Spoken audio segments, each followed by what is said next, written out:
it to the foreman to take care of and do all the paperwork from home. That's when I took—" he paused. "When I take Megan to school and drop Leigh off at nursery." "So you had a site visit on April 3rd? "Yes, which is why Caroline dropped her off." "Correct. Did she pick Megan up as well?" "No, that was me." "What happened?" "I parked up outside," he said. "Same spot every day. But Megan never came out. It was as simple as that. She went in and she never came out." I took down some notes. "What was Megan studying?" "The sciences, physics, chemistry, biology." "Did you ever meet her teachers?" "A couple of times." "What were they like?" "They seemed nice. She was a good student." He gave me their names and I added them to my pad. Then I changed direction, trying to keep him from becoming too emotional. "Did Megan have a part-time job anywhere?" "She worked at a video store on alternate weekends." "Did she like it?" "Yeah, it earned her some money." "Who else worked there?" "Names I don't know. You'd have to go and ask." "What about places she used to go?" "You mean pubs and clubs?" "I mean anything," I said. "Anywhere she liked to go." "You'd have to ask her friends about the places they used to go on a weekend. When they all got paid, they'd often go into the city, but I'm not sure where they used to go." "What about places you used to take her?" "We often used to head up country, the Peak District, the Lake District, the Yorkshire Dales. Caroline and I love the open spaces there. London suffocates you after a while. We started taking Meg up north as soon as she was old enough to walk." "Do you think she could have gone to one of those places?" He shrugged.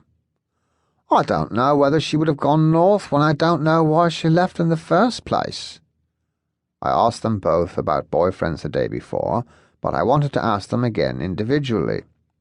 What you learned quickly in missing persons was that every marriage had secrets, and that one half of the couple always knew more than the other, especially when kids were involved. "As far as you know, she didn't have a boyfriend." "As far as I know." "What's your gut feeling?" "My gut feeling is it's a possibility she met someone." He moved a little in his seat, coming to the edge of it. "Do you think that's our best hope?" "I think it's worth pursuing. Kids Megan's age tend to disappear for two reasons. Either they're unhappy at home, or they've run away with someone, probably someone their parents don't approve of.